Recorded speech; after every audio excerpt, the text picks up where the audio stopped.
Okay, let's think about this. What if you had, like, a blueprint, a real guide to actively build the life you truly desire instead of just, wishing for it?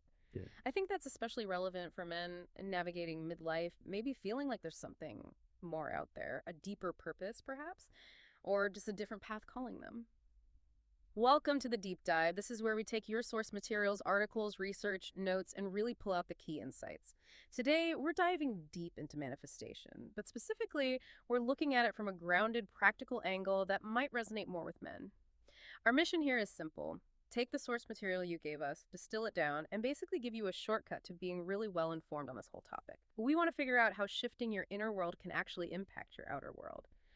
Blending maybe some ancient wisdom with modern ideas about transformation. Yeah, and this deep dive, it's based on a pretty comprehensive guide to manifestation. It explores these core ideas, things like the law of attraction, the subconscious mind, and it even gets into the neuroscience behind it all.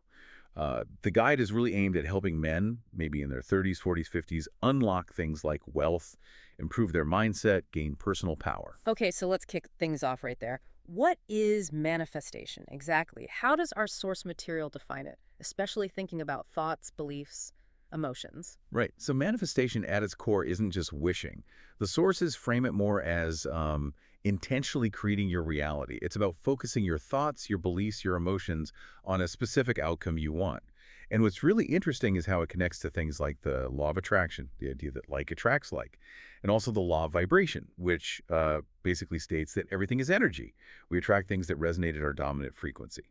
So in simpler terms, what you genuinely feel deep down is what you tend to attract into your experience. Okay, now here's where it gets interesting, especially for our audience, maybe. A lot of men might hear manifestation and immediately think it's a bit, I don't know, woo, exactly, woo, or maybe just something not really for them. Our source tackles this head on. So, is manifestation actually different for men, or is that just a big misconception? That's a great question, and yeah, it's mostly a misconception. The underlying principles, they apply universally. Gender doesn't really change the fundamentals. The source actually points out that many highly successful men have openly used these kinds of techniques. We're talking Napoleon Hill, Think and Grow Rich, Fantastic. right? Bob Proctor, Joe Dispenza, Pierre. even Jim Carrey. Remember the story about him writing himself a $10 million check? Vaguely, yeah. He kept it in his wallet or something. Exactly. Kept it for years as a tangible focus for his vision. So really, it's about mental conditioning. It's about focus, which honestly, any guy can appreciate. It's no more woo-woo than an athlete visualizing scoring the winning goal. That's a great way to put it. It's like training your mind for peak performance, just like you'd train your body in the gym. Precisely. So, our source material doesn't just stick to energy and vibrations, which some people might struggle with. It explicitly links manifestation to neuroscience. What's the science here that makes this maybe feel a bit more grounded? Okay, yeah, let's get into the science because it does make it feel more tangible.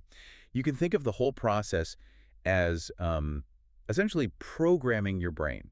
There's a part of your brain called the reticular activating system, the RAS. RAS, okay. Yeah, think of it as your brain's built-in filter. It highlights what you deem important. The source uses this great example. They call it the red Tesla effect. Red Tesla effect. Okay, I'm intrigued. Right. So if you suddenly decide you want a red Tesla, or maybe you just start thinking about them, you'll suddenly start seeing red Teslas everywhere. Ah, I know that feeling. Exactly. Yeah. It's not because there are suddenly more red Teslas on the road. It's because your RAS, your brain's filter, is now flagging them as relevant to you. And this is how visualizing your goals works neurologically. It trains your brain to actively notice opportunities related to that goal, opportunities that might have been there all along, but you just weren't tuned into them. So our brains are literally wired to help us find what we focus on. Yeah. That's powerful. What else does neuroscience tell us about this? Well, another huge piece is neuroplasticity. Right. The brain changing itself. Exactly. It's the brain's amazing ability to rewire itself, to change its structure and function throughout our entire lives. This means that by intentionally repeatedly thinking certain thoughts, like say, I am confident and capable, you actually strengthen the neural pathways associated with that belief. You're physically changing your brain. So it's not just wishful thinking, it's actual brain training. Correct. And this is fantastic news, especially for men maybe in midlife who feel stuck. You absolutely can teach an old dog new tricks. More importantly, you can teach yourself new ways of thinking and being. That's incredibly empowering. Okay, what about mental rehearsal? You mentioned athletes earlier. Yeah, mental rehearsal or visualization is another key tool with solid science behind it. It's used extensively by elite athletes. Something like 90% of Olympians use visualization techniques. Wow, 90%. Yeah, it's huge. When you vividly mentally picture yourself performing an action, you activate the very same regions in your brain as if you were actually doing it. There were studies, I think, at UCLA showing that this kind of visualization literally trains your mind and body for success. It makes you more likely to execute effectively when the real situation comes up. Okay, so the science is definitely compelling. Now, our source material lays out a pretty clear step-by-step blueprint for this. What's the absolute first step in this process? Right, the blueprint. Well, it all starts with mindset. No surprise there, maybe. Step one is basically shift your mindset and get crystal clear on your vision. The source really hammers this home. You need to be incredibly clear and really truthful with yourself about what you actually want. Mel Robbins has a great quote on this, something like, you have to tell the truth. You have to declare what you want. Declare it, like really own it. Exactly. It gives your mind a clear target, something definite to aim for. But what about those internal voices, the doubts, the I can't do this stuff? Ah, yeah, the limiting beliefs. Yeah. That's a crucial part of this first step. You have to actively challenge those beliefs. Things like, I'm too old to make a big change, or I don't really deserve that kind of success, or whatever your particular flavor of doubt is. We all have them. We all do. R.J. Purcell, in the source material, notes that just recognizing these barriers and then working to neutralize them is vital. When you strengthen positive beliefs, you're quite literally shifting what the source calls your vibrational signature. Practically speaking, this means you operate from a different internal state, more positive, more open. And that impacts how you show up, how you see things. Totally. It changes how you perceive opportunities, how you interact. You become more aligned with what you're trying to achieve. Think about people like Steve Jobs or Oprah. They constantly talked about mindset. So to make this concrete, the advice is to create a really clear vision of your future. Maybe even write down 3 to 5 specific desires every single morning. It trains your brain. Okay, vision clarified, limiting beliefs challenged. What's next? How do we get our energy, our emotions lined up with that vision? Good question. This leads right into step 2, which is all about energy and emotion. The step is raise your vibration with gratitude and visualization. Gratitude is often called the secret sauce here. The secret sauce, I like that. Yeah. Yeah. Because it has this almost instant effect. It lifts your mood, shifts your energy, and seems to magnetize positive experiences. And science backs this up too. Feeling genuinely grateful releases dopamine and serotonin in your brain, those feel-good chemicals. Ah, so it's physiological too. Definitely. Even something as simple as keeping a gratitude journal, just writing down a few things you're thankful for each day, can actually strengthen the neural pathways for positivity over time. And visualization. We touched on it, but it's not just daydreaming, is it? No, not at all. It's much more active. It's about mentally picturing your desired outcome, but in really vivid detail, engaging all your senses, feeling the emotions as if it's already happened. Dr. Joe Dispenza talks a lot about combining a clear intention with an elevated emotion. That combination is key. Intention plus emotion. Right. Vision boards could be useful tools here, but the source offers a good tip. Don't just put images of the final outcome. Also include pictures that represent the process, the small wins, the journey. Oh, that's interesting. Why the process? Well, Mel Robbins advises something similar. Don't visualize the end. Visualize the steps and actions to get there. It conditions your brain to actually do those things, to take the necessary steps. Makes sense. You're rehearsing the actions. Exactly. And meditation can really help here too, just quieting the mind so you can visualize more clearly and vividly. Okay, step 1, mindset. Step 2, vibration. What about those really deep-seated patterns, the automatic negative thoughts that seem to pop up out of nowhere? How do we reprogram those? That brings us neatly to the third step, which is powerful. Step 3, reprogram your subconscious with affirmations and mirror work. Affirmations are basically positive statements phrased in the present tense that you repeat to yourself daily, like, I am confident, I attract abundance, things like that. Does that repetition actually work neurologically? Apparently, yes. Neuroscience shows that consciously practicing new thoughts, repeating them consistently for, say, 21 to 30 days, can genuinely forge new neural pathways in your brain. And the source makes a good point for men. You're already affirming things to yourself constantly, whether you realize it or not. True. Usually negative things, for many of us. Often, yeah. So the idea here is to take control and choose empowering affirmations deliberately. Make it intentional. Okay, affirmations. What about mirror work? That sounds potentially awkward, speaking to yourself in a mirror. It can feel awkward at first, for sure, but the sources suggest it's incredibly effective. It was popularized by Louise Hay.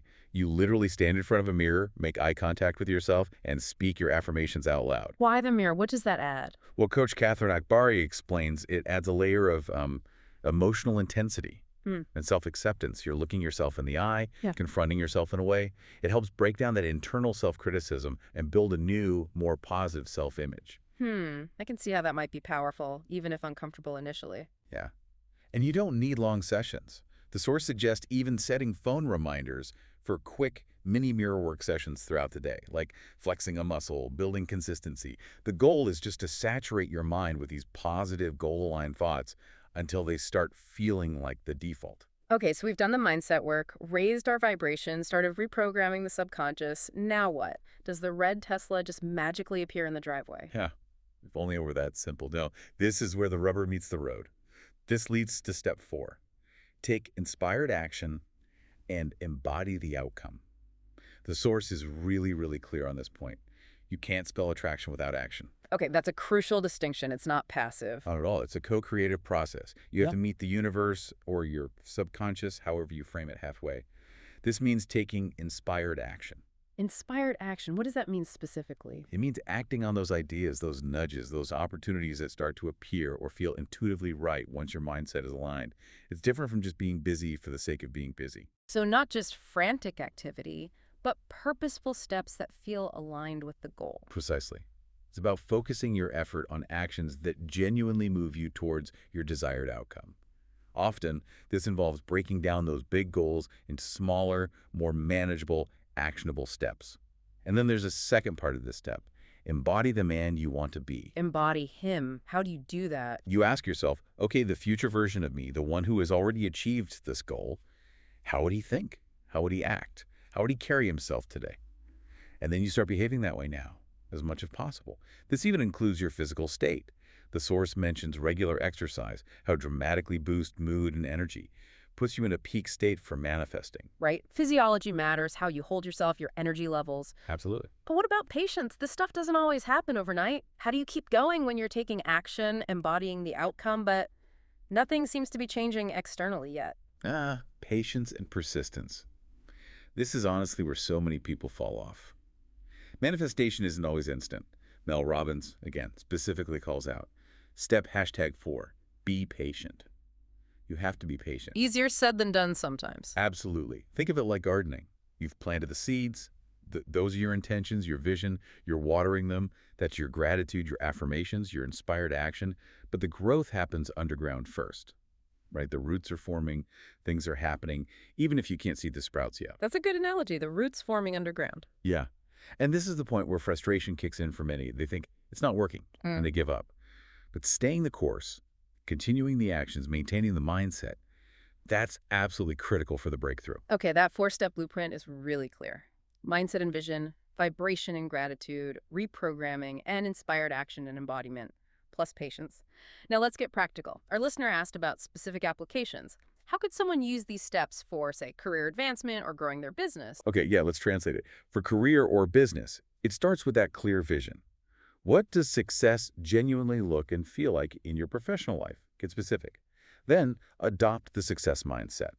Affirmations like, I am a highly effective leader, or my business attracts ideal clients easily, or I navigate challenges with creativity, whatever fits. So you're programming yourself for that role. Exactly. And then you leverage the law of attraction, maybe more practically thought of as opportunity awareness for networking, for seeing possibilities, visualize successful meetings, hitting revenue targets. This keeps you motivated and open. And of course, take that inspired action, making the calls, developing the strategy, improving the product. It's the combo. What about relationships? Improving them or maybe finding a partner? How does manifestation apply there? Right, relationships. What's interesting here is the strong emphasis this source puts on inner work first. Be really clear on the qualities you desire in a partner or the dynamic you want in a relationship. The advice is generally not to focus on one specific person, as that can interfere with free will and get messy. Focus on the what, not the who. Kinda, yeah. Focus on the feeling, the connection, the qualities, and critically, work on your own self-concept, your self-love. You tend to attract partners who mirror how you feel about yourself deep down. Ugh, that's a big one. It is. So visualize happy, healthy interactions. Feel the feelings you expect to feel in that ideal relationship, but feel them now. Embody that secure, loving energy yourself. Then yes, take aligned action, put yourself in social situations, work on communication skills, but also, importantly, let go of attachment to a specific outcome or timeline. Trust the process. Trusting the process seems key. Okay, what about for men in midlife who are maybe feeling a bit lost, seeking a new purpose or direction? That's a common theme. Yeah, very common. Manifestation can be a really useful tool here. It starts with introspection, maybe using meditation or quiet time to actually listen to your inner voice, figure out what truly sparks your interest. Set intentions specifically for clarity, like, I am open to discovering my true purpose, or guidance comes to me easily. So you're manifesting the clarity itself. Exactly. Then work on overcoming the fear of change, which is often huge in midlife. Yeah. Affirm that you're capable of adapting and thriving. And be open to attracting mentors, resources, books, ideas, whatever might guide you. It might not be a lightning bolt revelation. Often, it's about manifesting small experiments, following a hunch, taking incremental steps that eventually solidify into a clear, new mission or passion. That feels more achievable, manifesting small steps towards purpose. Right. Less pressure. Let's tackle some common questions or obstacles. A big one. Is it ever too late? What if you're 40, 50, 60? Have you missed the boat? Absolutely, unequivocally not. The source is emphatic. It is never too late. Okay, good to hear. Remember neuroplasticity. Your brain remains adaptable your entire life. You can always form new habits, new beliefs, new neural pathways. In fact, life experience can be a massive advantage. Think about Colonel Sanders. He franchised KFC in his 60s. Ray Kroc expanded McDonald's in his 50s. Their biggest successes came later in life. Wow, those are great examples. Yeah. Midlife often brings more stability, more self-awareness, maybe a clearer sense of what you don't want, which helps clarify what you do want. So no, age is not a barrier. If anything, it can be an asset. Okay, that's reassuring. Next question. Do you have to be spiritual? Do you need to believe in the universe or higher powers for this stuff to actually work? That's a really crucial point. And the answer is no, you don't. You can approach this whole framework from a purely psychological and neurological standpoint if that resonates more. How so? Can you translate the terms? Sure, like raise your vibration. That can simply mean improve your mood, cultivate a positive attitude, manage your emotional state. The universe is on your side. That can be interpreted as probability and psychology favor those who are prepared, persistent, optimistic, and actively looking for opportunities. Okay, so reframing it psychologically. Exactly. Many very pragmatic, non-spiritual, successful people use these exact techniques. They just call them different things. Corporate executives do visioning exercises. Leaders use positive framing and empowering language. It's the same underlying mechanics. So the terminology isn't the important part. Not at all. It's the practice and the principles. Got it. Now, we touched on action, but let's clarify. It's not just positive thinking, right? How crucial is the action piece compared to the attraction or mindset piece? Action is absolutely 100% required. The source really hammers this. Action is crucial. It's non-negotiable. Your thoughts, your mindset, your vision, they set the destination on your GPS. But your actions are the fuel in the car and your hands on the steering wheel. They actually get you there. Love that analogy. GPS versus driving. Right. The universe or your subconscious or opportunity, however you want to frame it, it works through you. It brings you ideas, synchronicities, chances. But you have to act on them. And remember, it's about inspired action. Action that feels aligned, intuitive, maybe comes with a sense of good timing rather than just frantic, desperate, busy work driven by fear or lack. Inspired action, not desperate action. Exactly. There's that old saying, trust in God, but tie your camel. It's the same idea here. Trust the process, align your mind, but you still got to tie your camel. You got to do the work. Okay, crystal clear. What about skepticism? What if someone listening is thinking, this all sounds interesting, but I'm just naturally skeptical. Can it still work? You know, healthy skepticism can actually be beneficial. Really? How? Well, first off, you have absolutely nothing to lose by trying these techniques. They're essentially free. They have no negative side effects. Worst case scenario, you spend some time thinking positively and clarifying your goals.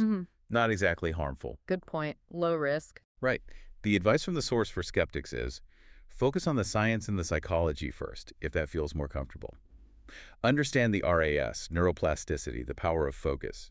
Then test it. Don't try to manifest $1 million overnight. Pick a small, tangible, verifiable goal, like Finding an unexpected $100 or getting a specific parking spot or having a surprisingly positive interaction with someone. Start small. Gather evidence for yourself. Exactly. Allow yourself to be curious. Approach it like an experiment. And skepticism can also keep you grounded. It ensures you don't neglect the practical action steps waiting for magic. It keeps you realistic. So skepticism isn't necessarily a blocker if you approach it right. Not at all. Can even be helpful. Okay, last big question. What if someone's trying this, they're doing the steps, but they feel like it's just not working? Or maybe they worry they're doing it wrong. Getting discouraged is easy. Yeah, that's probably the most common hurdle, that feeling of it's not working yet. It's a huge point of frustration. First thing the source emphasizes, remember the law of gestation. Things take time to develop. Like the garden analogy, there's an incubation period. Patience is paramount. Delay is not denial, is a phrase often used. Delay is not denial. Okay. Second, check for hidden resistance. Have any old limiting beliefs snuck back in? Are you secretly afraid of achieving the goal? Or what might change if you do? Third, assess your alignment and emotions honestly. Are you really feeling positive and expectant most of the time? Or is there underlying doubt, worry, or frustration? Your dominant feeling matters. Be honest with yourself about your emotional state. Crucial. Fourth, be honest about your actions. Are you truly taking consistent, inspired action or just going through the motions or maybe avoiding the necessary steps? Maintain faith as best you can, keep up the practices, but also be open. Be open to adjusting your goals slightly or changing your approach or recognizing that maybe the universe is bringing you something better or different than what you initially asked for. So flexibility is important too. Very. And the source lists some common mistakes to watch out for. Vague intentions, not being clear enough, focusing on lack, what you don't have, inconsistency with the practices, impatience, neglecting your basic mental and physical health, which impacts your energy, ignoring those unexpected opportunities or nudges, overcomplicating the whole thing, and of course, negative self-talk. That's a helpful checklist of potential pitfalls. Yeah, it covers the main reasons things might feel stalled. Okay, this has been incredibly insightful. So just to kind of wrap things up and summarize, manifestation, especially when framed for men, isn't some mystical magic trick. It's really about deliberately aligning your inner world, your thoughts, beliefs, emotions, focus, so that your outer world starts to reflect that alignment. Exactly. It's a skill, something you can learn, practice, and get better at over time. It blends mindset work, maybe some metaphysical principles if you like, but crucially, grounded, practical strategy and action. It's definitely not just sitting on the couch daydreaming. It's an active process of co-creating your life. Beautifully put. And the source material closes with a powerful thought. You are the architect of your reality, and now you have the blueprint to start building exactly what you want. The architect of your reality. Yeah. I like that. So maybe a final thought for everyone listening. Considering this blueprint, what's one thing, just one thing you're ready to boldly declare right now that you want to start building in your life?